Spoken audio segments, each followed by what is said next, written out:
ओम नमो भगवते वासुदेवाय। दोस्तों, मित्रों, माताओं, बहनों, स्वागत है आपका पंडित के टोटके चैनल पर।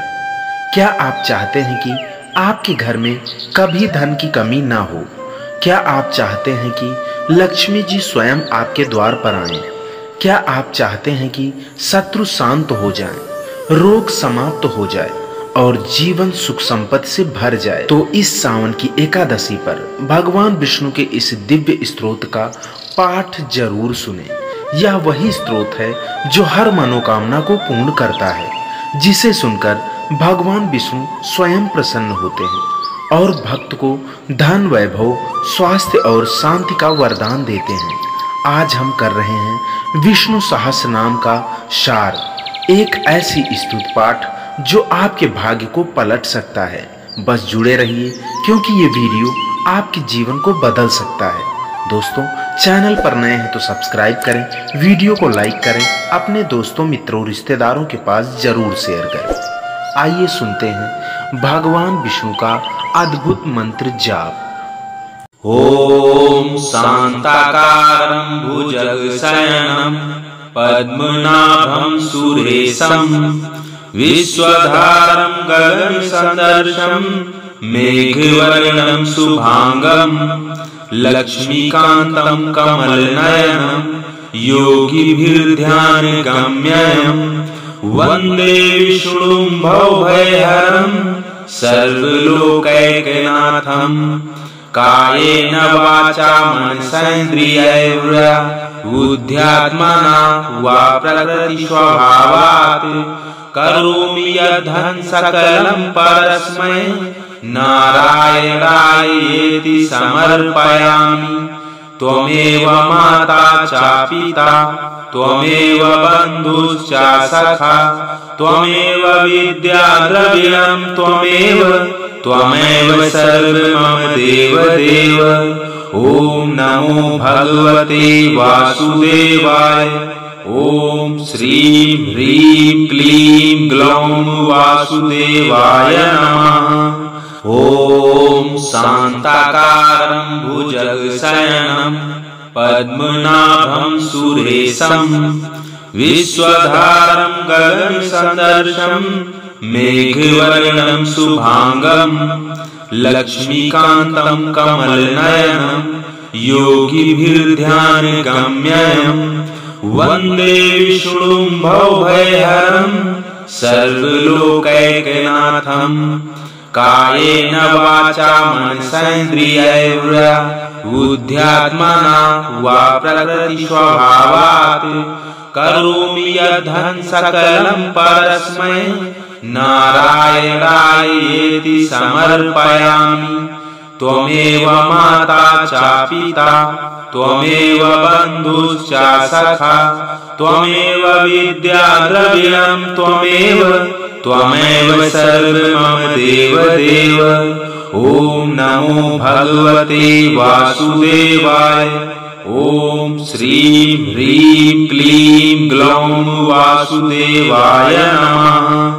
ओम शांताकारं भुजगशयनं पद्मनाभं सुरेशं विश्वधारं गगनसदृशं मेघवर्णं शुभांगं लक्ष्मीकान्तं कमलनयनं योगिभिर्ध्यानगम्यं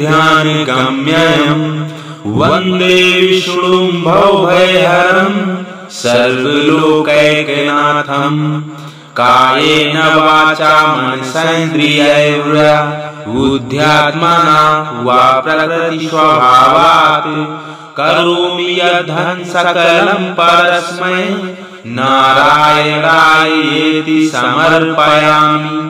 त्वमेव माता च पिता, त्वमेव बन्धुश्च सखा, त्वमेव विद्या द्रविणं, त्वमेव सर्वमम देवदेव। ओम नमो भगवते वासुदेवाय। ओम श्रीं ह्रीं क्लीं ग्लौं वासुदेवाय नमः। ओम शांताकारं भुजगशयनं पद्मनाभं सुरेशं विश्वधारं गगनसदृशं मेघवर्णं शुभांगं लक्ष्मीकान्तं कमलनयनं योगिभिर्ध्यानगम्यं वन्दे विष्णुं भवभयहरं सर्वलोकैकनाथं कायेन वाचा मनसेन्द्रियैर्वा बुद्ध्यात्मना वा प्रकृतिस्वभावात् करोमि यद्धं सकलं परस्मै नारायणायेति समर्पयामि। त्वमेव माता च पिता त्वमेव बन्धुश्च सखा त्वमेव विद्याद्रविणं त्वमेव सर्वमम देवदेव। ॐ नमो भगवते वासुदेवाय। ॐ श्रीं ह्रीं क्लीं ग्लौं वासुदेवाय नमः। ॐ शान्ताकारं भुजगशयनं पद्मनाभं सुरेशं विश्वधारं गगनसदृशं मेघवर्णं शुभांगं लक्ष्मीकान्तं कमलनयनं योगिभिर्ध्यानगम्यं वन्दे विष्णुं भवभयहरं सर्वलोकैकनाथं कायेन वाचा मनसेन्द्रियैर्वा बुद्ध्यात्मना वा प्रकृतिस्वभावात् करोमि यद्धं सकलं परस्मै नारायणायेति समर्पयामि। त्वमेव माता च पिता त्वमेव बन्धुश्च सखा त्वमेव विद्याद्रविणं त्वमेव सर्वमम देवदेव।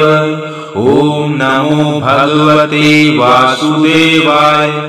ॐ श्रीं ह्रीं क्लीं ग्लौं वासुदेवाय नमः।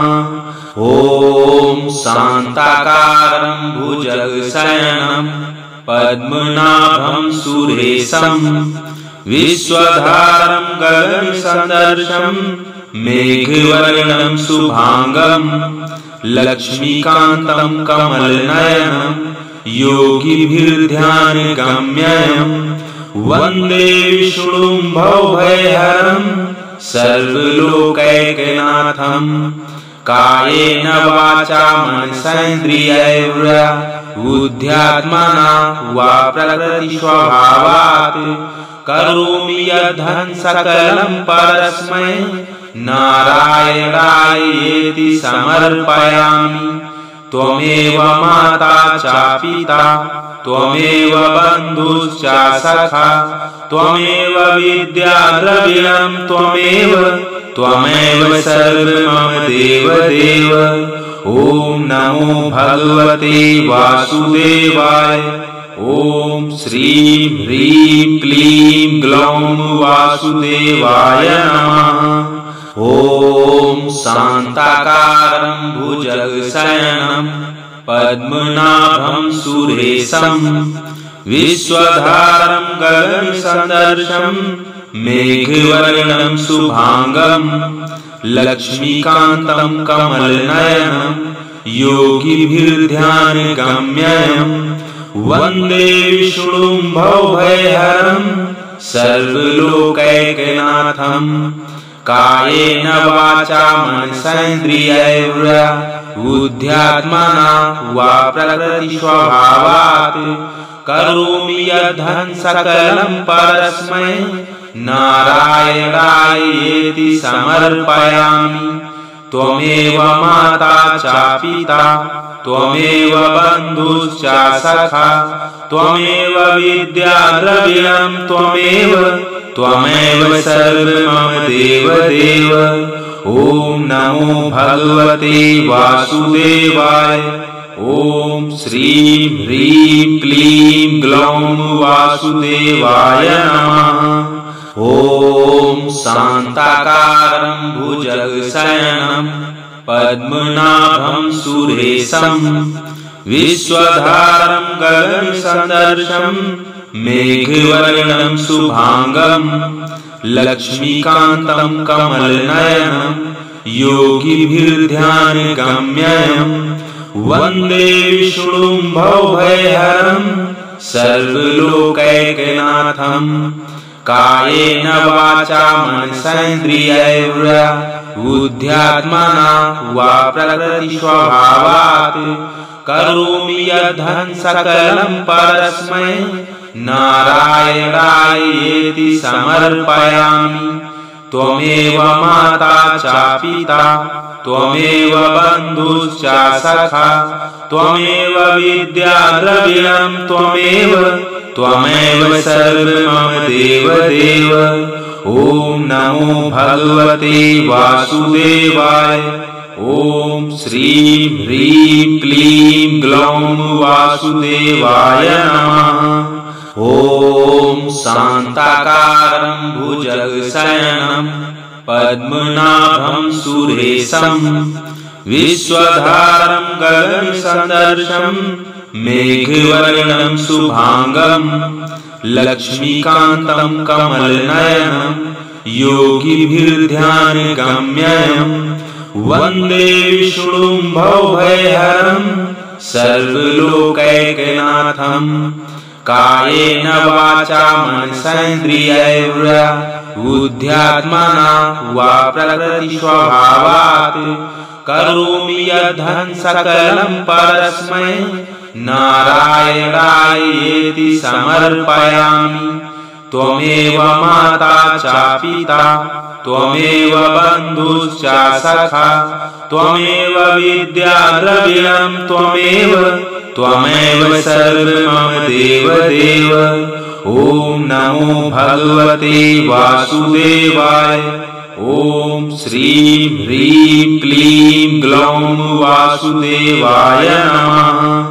ॐ शान्ताकारं भुजगशयनं पद्मनाभं सुरेशं विश्वधारं गगनसदृशं मेघवर्णं शुभांगं लक्ष्मीकान्तं कमलनयनं योगिभिर्ध्यानगम्यं वन्दे विष्णुं भवभयहरं सर्वलोकैकनाथं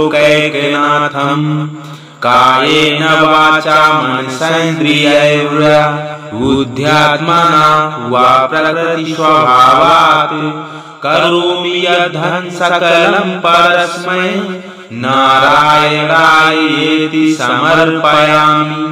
त्वमेव माता च पिता त्वमेव बन्धुश्च सखा त्वमेव विद्याद्रविणं त्वमेव सर्वमम देवदेव। ॐ नमो भगवते वासुदेवाय। ॐ श्रीं ह्रीं क्लीं ग्लौं वासुदेवाय नमः।